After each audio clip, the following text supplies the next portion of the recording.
guys, my name is Crystal and welcome to my YouTube channel. Now, the only noise you should be hearing is my microwave oven cooking my shepherd's pie. Alexa, what's the time please? It's 12:08 p.m. 12:08 and I'm cooking my shepherd's pie in the microwave oven. Right, I've just been out to the co-op where I met that lady with the chihuahua again. And she's a nice lady, a really nice lady. Right, I'm just going to go through the newspaper first of all, and then I'll discuss what else happened in the co-op. Right, Daily Mail, daily newspaper of the year, £1.20, Saturday, June the 11th. Charles attacks appalling Rwanda scheme. Prince speaks privately of his anger claims of past tension with the Prime Minister. Judge rules migrant plane can fly. That's the front of the Mail. That's the back, cricket. Michael Owen, why I don't want to see my daughter kiss on Love Island. Right. But Prince Charles has privately condemned Preeti Patel's Rwanda asylum plan. Risking a major clash with Number 10, he is understood to have said that giving Channel migrants a one-way ticket to Africa was appalling.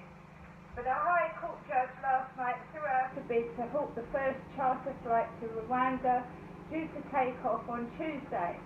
Mr. Justice Swift said he had to balance the concerns of individual migrants with the wider public interest.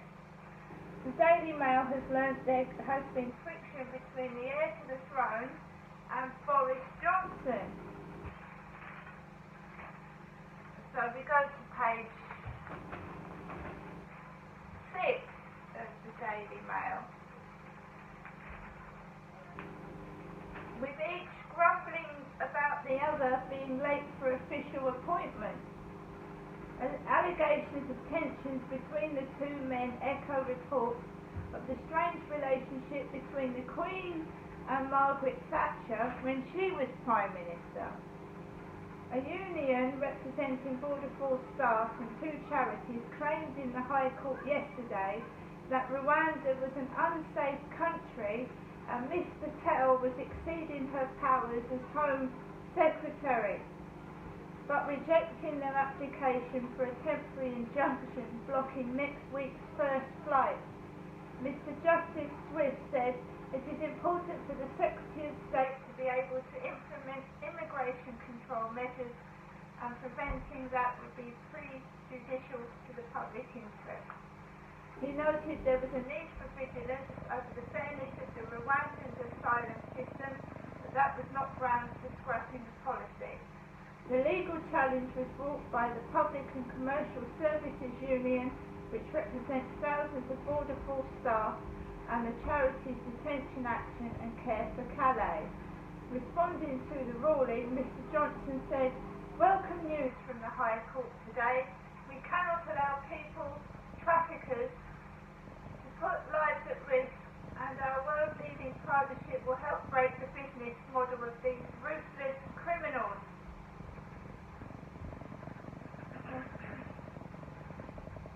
Charles has been inspired by Rwandan footballer Eric Mnangagwa, who survived the genocide after being protected by his teammates and has worked with the Holocaust Memorial Trust. A Clarence House spokesman said, "We would not comment on supposed anonymous private conversations with the Prince of Wales, except to restate that he remains politically neutral. Matters of policy are decisions for government." Right, and also, call it Ben and Jerry's bosses are warned. So there's Prince Charles with Boris Johnson in the paper. We also put something about Ben and Jerry's. Ben and Jerry's was told to stick to making ice cream yesterday after saying that sending migrants to Rwanda was ugly, inhumane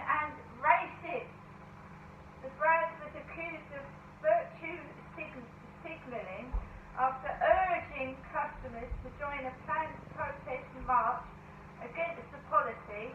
This is despite it being owned by a multinational criticised for continuing to sell its products in Russia. I mean, one Twitter user accused Ben & Jerry's of pathetic virtue signalling and pledged to switch to rival luxury brand Haagen-Dazs. Another criticised the firm for using their wealth to interfere in our democratically elected government. Others pointed out that a company based on selling unhealthy sugary snacks was hardly in a position to take the moral high ground. Founded in Vermont in the 1970s, Ben & Jerry's has long campaigned on issues such as equality and climate change. Well, I don't know what's going on in this world at the moment, but there you are. That's the piece on Rwanda.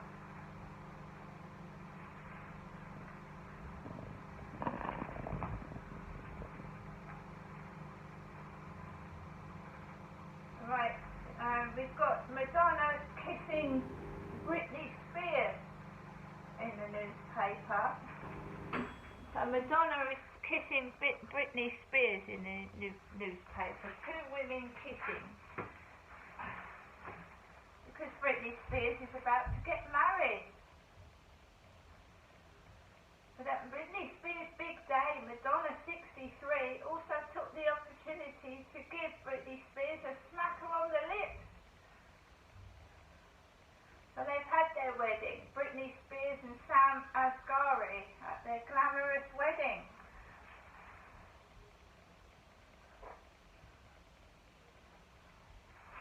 Love Island in the newspaper. I'm too ugly to go on Love Island. I'm too old as well. I'm 53. They've all got perfect skin and teeth.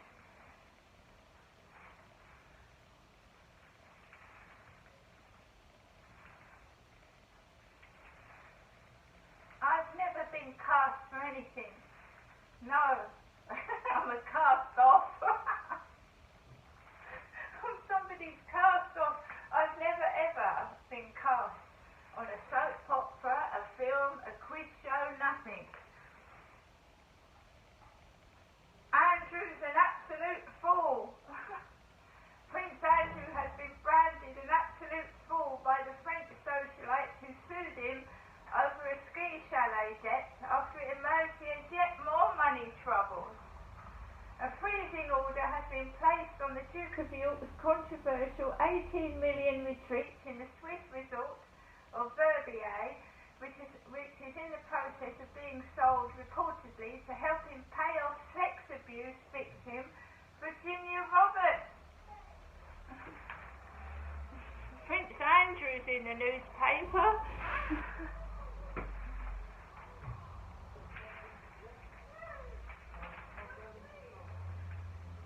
So my shepherd's pie is finished cooking. I'm just going to upload this in a moment and eat my dinner. Today hasn't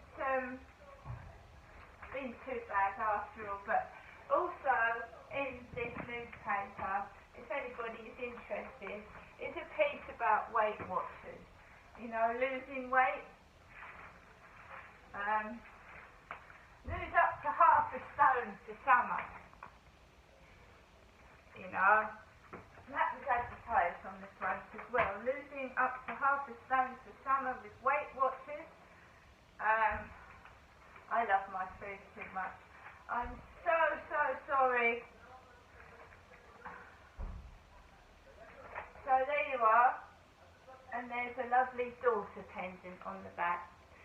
Right, I'm going off to cook. Finish cooking my lunch and eat it. See you later.